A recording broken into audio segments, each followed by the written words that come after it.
পুরুলিয়ায় যখন অভিষেক বন্দ্যোপাধ্যায় পরিযায়ী শ্রমিকের মৃত্যু নিয়ে সরব, সেখানে রাজনীতিতে শান দিচ্ছেন, কার্যত বিজেপিকে দোষারোপ করছেন যে পরিযায়ী শ্রমিক বাইরে গেলেই, বিজেপি শাসিত রাজ্যে গেলেই অত্যাচার হয়, তাদের উপর বাঙালির কথা বললেই বাইরের রাজ্যগুলো অত্যাচারিত হচ্ছে আমাদের এখানের পরিযায়ী শ্রমিকরা।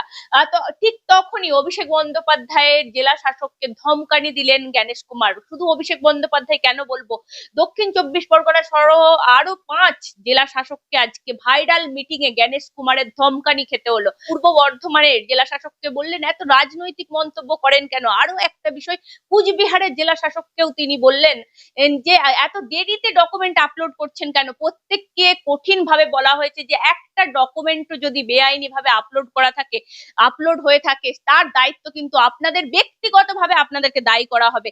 আমার সঙ্গে রয়েছেন রাজনৈতিক বিশ্লেষক বিশ্বনাথ চক্রবর্তী, যিনি বারবার করে বলছিলেন এই যে ডকুমেন্ট আপলোডের বিষয়গুলো, ও কার্যত স্যার অনেকগুলো বিষয় উঠে এসেছে আজকে ভাইরাল মিটিং এ। পেপার কাটিং সমেত ডকুমেন্ট আপলোড হয়ে গেছে, নিউজ পেপারের কাটিং দিয়েও আপলোড হয়ে গেছে। মানে এই নির্বাচন কমিশন এখন নোটিশ করছেন, কালকে শুনানি শেষ, সেই জায়গায় দাঁড়িয়ে অভিষেক বন্দ্যোপাধ্যায়ের জেলা শাসককে যেভাবে ধমকালেন, আরো যে অভিষেক বন্দ্যোপাধ্যায়ও রাজনীতি শুরু করে দিয়েছেন অলরেডি। তিনি রাজ্য রাজনীতি পরিযায়ী শ্রমিক নিয়ে উত্তাল করেছেন, কিন্তু তার জেলা শাসক এসআইআর এর শুনানিতে ধমকানি খাচ্ছেন ভার্চুয়াল মিটিং। না দেখো, ইলেকশন কমিশনের যেভাবে এসআইআর করেছে, আমি তো বারবার বলছিলাম যে এসআইআর কিন্তু পশ্চিমবাংলায় হচ্ছে না। তুমি আমাকে প্রশ্ন করেছো যে কেন এসআইআর হচ্ছে না। তার কারণ হলো যে আমাদের রাজ্যের প্রথম থেকে সরকার যেহেতু এসআইআর এর বিরোধী ছিল, তৃণমূল কংগ্রেস বিরোধী ছিল, ফলে সেই মানে যা রাজনীতির প্রভু যা বলেন, সাধারণত জেলা শাসক থেকে শুরু করে এআরও, অ্যাসিস্ট্যান্ট এআরওরা সেটি করেছেন। মানে মমতা বন্দ্যোপাধ্যায় যেটা বলেছিলেন যে নির্বাচনের আগেও আপনারা আমার অফিসার, পরেও আপনারা আমার অফিসার, ফলে তারা সন্তুষ্ট করতে গিয়েছে। দেখো, আমাদের সংবিধানে আহ জেলার যিনি আধিকারিক, যে জেলার যিনি মানে শাসক, তিনি কিন্তু সাংবিধানিক ভাবে বিরাট দায়িত্বে। সংবিধানের আর্টিকেল তাকে স্থান দিয়েছে, এবং তার সবচেয়ে বড় দায়িত্ব হলো মানে গণতান্ত্রিক ব্যবস্থার নির্বাচন পরিচালনা বা নির্বাচন সংক্রান্ত কাজ। কিন্তু আজকে দুঃখের সাথে বলছি, ইলেকশন কমিশনের র্যাডারে ধরা পড়েছে একের পর এক জেলা শাসক, যারা এসআইআর প্রক্রিয়াটাকে মন মর্জি মতন করেছেন কেবলমাত্র শাসক দলকে সন্তুষ্ট করবার জন্য। গতকাল এর একটা ঘটনা বলি। গতকাল একটা রিপোর্ট প্রকাশিত হয়েছে যে এই বরানগর অঞ্চলেরই, যে জন্মানোর আগেই জন্মের সার্টিফিকেট দিয়ে দিয়েছে কর্তৃপক্ষ, হাসপাতাল কর্তৃপক্ষ, জন্মানোর আগে। সেটা বিরাট। জন্মানোর আগে জন্মের তারিখ, জন্মের সার্টিফিকেট পেয়ে গেছে, সেটা দিয়ে সে মানে করেছে, এসআইআর এর ফর্ম ফিল আপ করেছে। বহু জায়গাতে একজন বাবাকে দেখিয়ে 50 জন ফর্ম ফিল আপ করেছে, একজন বাবাকে দেখিয়ে। গতকালই সংবাদ মাধ্যমে প্রকাশ পেয়েছে, তুমি দেখেছো, যে একজন বাবার 10 ছেলে, প্রত্যেকেরই মানে 1 জানুয়ারি ছেলেগুলো নাকি জন্মেছে। এটা কি করে হয়? 1 জানুয়ারি প্রত্যেকেই জন্মালো। আবার এমনও মানে গতকাল খবর ব্রেক হয়েছে যে প্রথম বাচ্চার সাথে দ্বিতীয় বাচ্চা, মানে একটা বাচ্চার সাথে আরেকটা বাচ্চার জন্মের তো মিনিমাম 10 মাসের গ্যাপ লাগে, সেখানে 3 মাসের গ্যাপ। এইরকম তার সাথে আজকে যেগুলো জ্ঞানেশ কুমার তুলে ধরেছেন, যে কোচবিহারের জেলা শাসককে বলেছেন যে আপনি এত দেরিতে কেন মানে ডকুমেন্টেশন দিচ্ছেন, আপনি নাম তুলে দিচ্ছেন, ডকুমেন্টেশন আর দেরি করে দিচ্ছেন কেন। কোন জেলা শাসককে বলছেন যে আপনি খবরের কাগজ কাটিং করে দিয়ে দিচ্ছেন। কোন জেলা শাসককে বলছেন যে আপনি রাজনৈতিক নেতার মতন বক্তৃতা করছেন। ফলে মানে এই এসআইআরটা কার্যত শাসক দল তার মতন করে নিয়েছে। এবং আমি বারবার এই কথাটা তোমাদের বলেছি, আজকে যে 6 জন জেলা শাসককে কার্যত হুমকির সুরে যে আপনাদেরকে ব্যক্তিগতভাবে দায়ী করা হবে, আপনারা দায়ী থাকবেন, এই যে শুনানি কালকে শেষ, কার্যত আজকে আমরা কথা বলছি, তাহলে তাদেরকে এই যদি করেই নিয়ে থাকে, তাহলে তাদেরকে এই হুমকিগুলো কি তারা ভয় করবে না?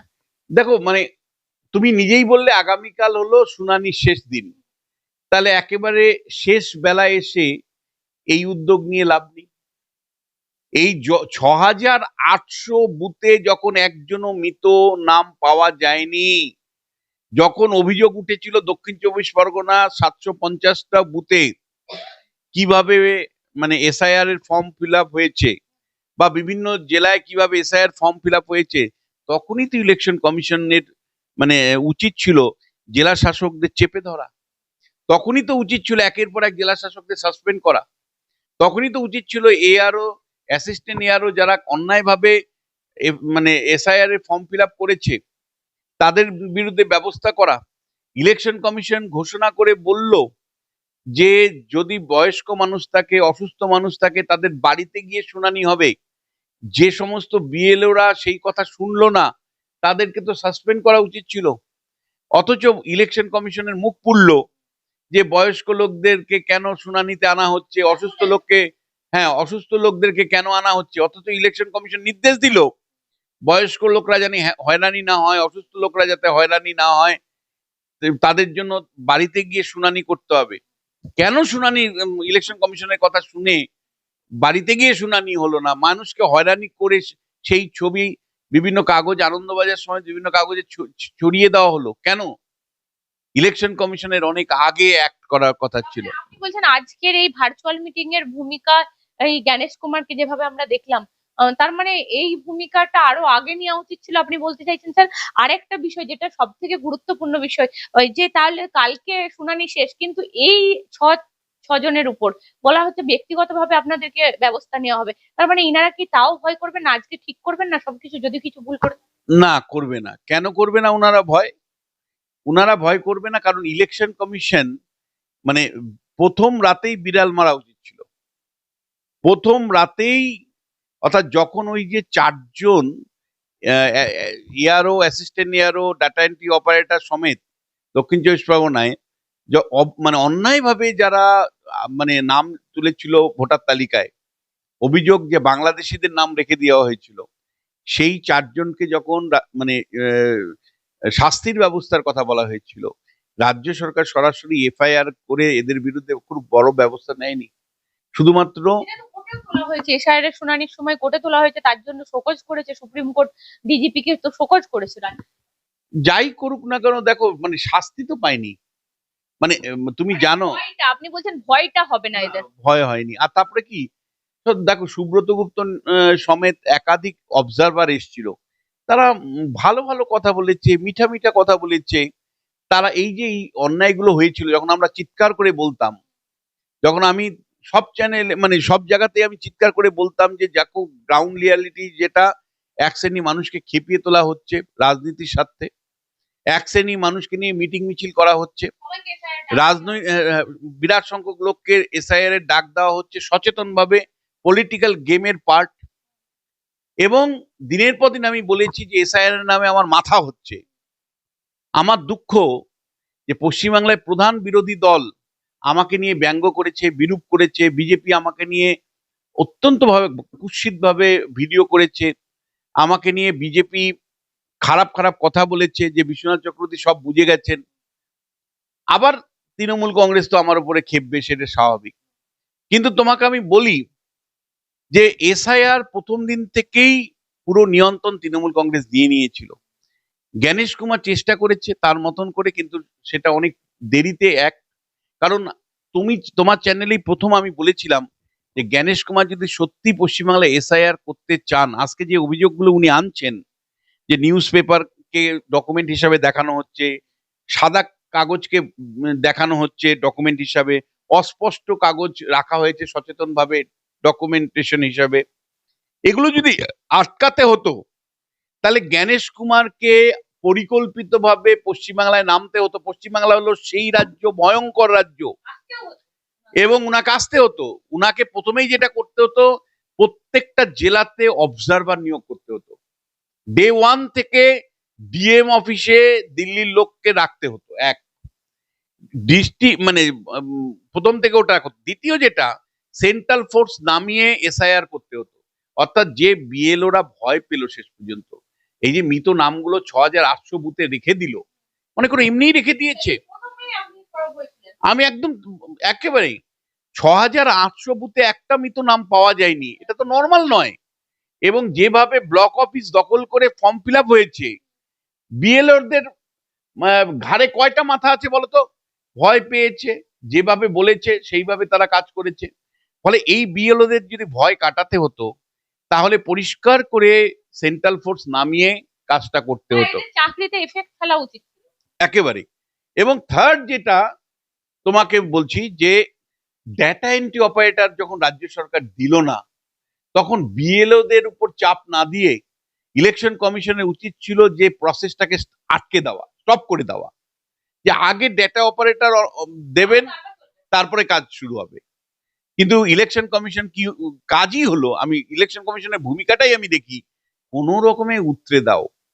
এই যে জ্ঞানেশ কুমার মরার সময় বলছে হরিনাম, আজ কালকে আমার শুনানি, কালকে শুনানি শেষ হবে, আর আজকে জ্ঞানেশ কুমার ভয় দেখানোর কথা বলছে, শাস্তি ডিএমদের শাস্তি দেওয়ার কথা বলছে, ইয়ারওদের শাস্তি দেওয়ার কথা বলছে, বলা হচ্ছে যে অবজারভার নতুন কিছু। ফলে আপনি মরার আগে হরিনাম গাইলে তো হবে না। যখন when the patient is death, তখন আর কিছু করার নাই।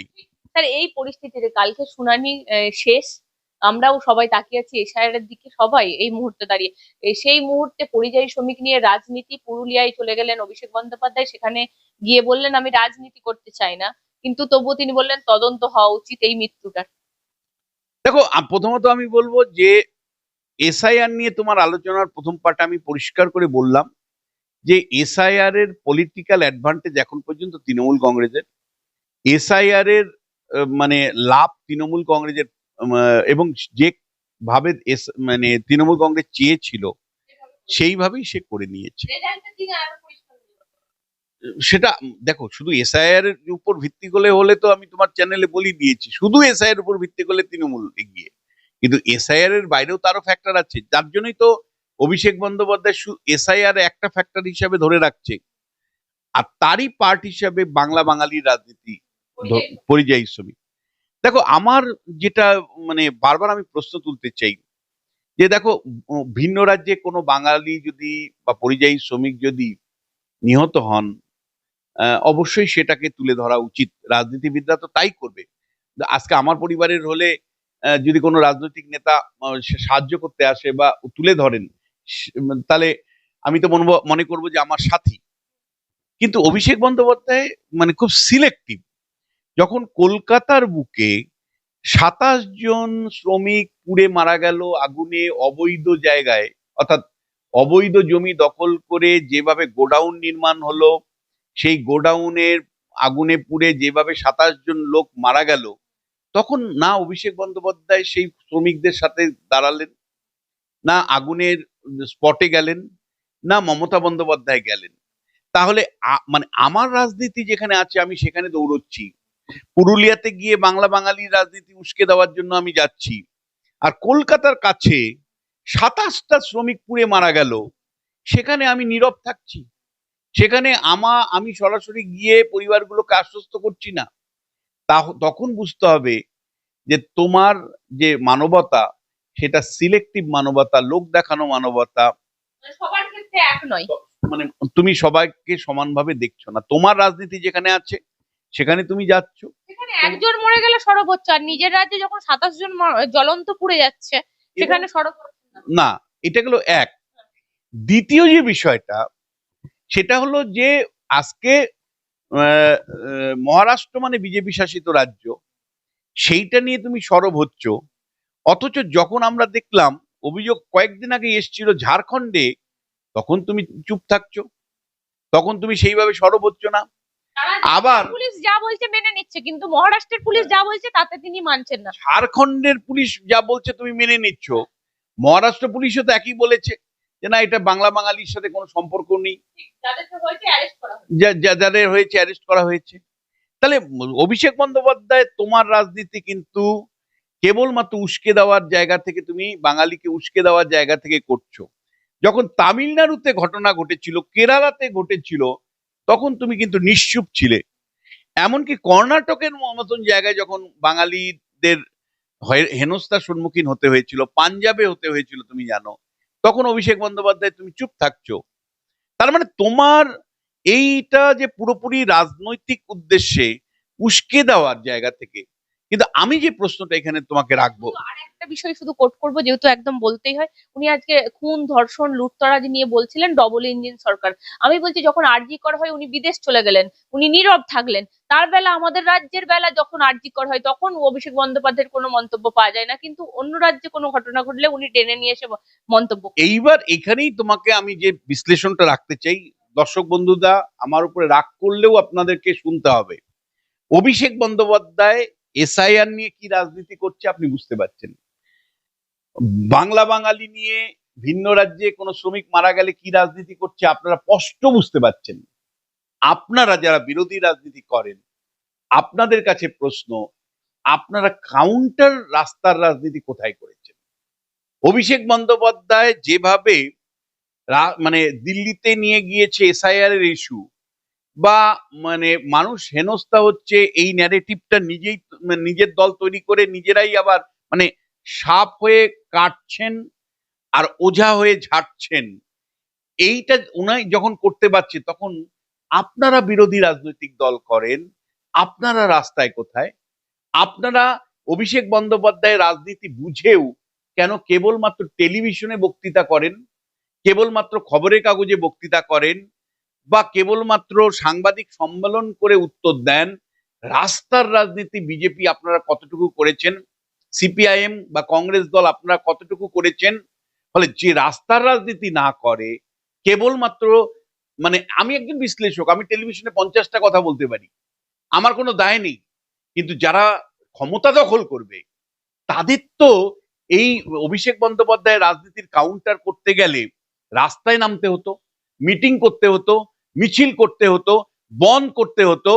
আপনারা সামান্যতম প্রতিক্রিয়া দিয়েছেন? অর্থাৎ উনি যে রাস্তার রাজনীতি করছেন তার প্রত্যুত্তর কখনো আপনারা দিতে পেরেছেন? উত্তর না। ফলে অভিষেক বন্দ্যোপাধ্যায় এসআইআরেও এগিয়ে আছে, বাংলা বাঙালির রাজনীতি তার মতন করে নির্মাণ করে এগিয়ে থাকছে। ফলে আপনি মাথায় রাখবেন, আবেগ দিয়ে আপনি চাইছেন না তৃণমূল থাকুক ক্ষমতায়, কিন্তু বাস্তবের মাটিতে দাঁড়িয়ে তৃণমূলকে বিরোধিতা করে তাকে কোণঠাসা করার মতন যে রাজনীতি, সেটা আপনারা কি আদতেও করতে পারছেন? আপনারা কি পারছেন? যখন অভিষেক বন্দ্যোপাধ্যায় বাংলা বাঙালির রাজনীতি করতে মানে ইয়েতে পুরুলিয়ায় ছুটছে, তার কাউন্টার হিসেবে পুরুলিয়াতে একটা প্রতিবাদ মিছিল করা, যে কেন পুরুলিয়ার ছেলেরা এই পুরুলিয়াতে কাজ পায় না, বাইরের রাজ্যে যেতে হয়? কেন পরিযায়ী শ্রমিক হয়ে তাদেরকে বাবা মা ছেড়ে দিয়ে চলে যেতে হয়?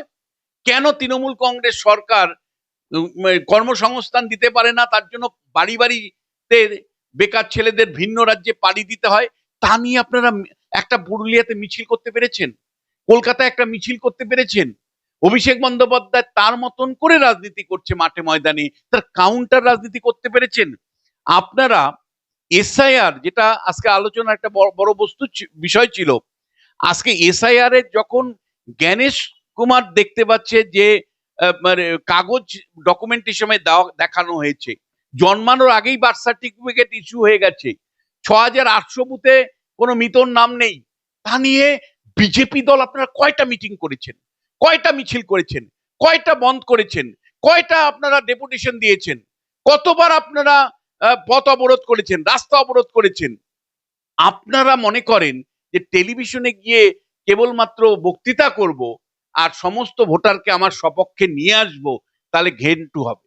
আমি পরিষ্কার করে আপনাদেরকে বলতে চাই, অভিষেক বন্দ্যোপাধ্যায়ের রাজনীতি আপনারা বুঝতে পারছেন, টেলিভিশনে বলছেনও, কিন্তু আপনারা গায়ে গতরে পরিশ্রম করে রাস্তায় আপনারা নেই। রাস্তায় না থাকলে রাস্তা রাস্তা দেখায়, ফলে যেহেতু রাস্তায় নেই, রাস্তা আদতেও দেখাবে কি আপনাদের মানুষ?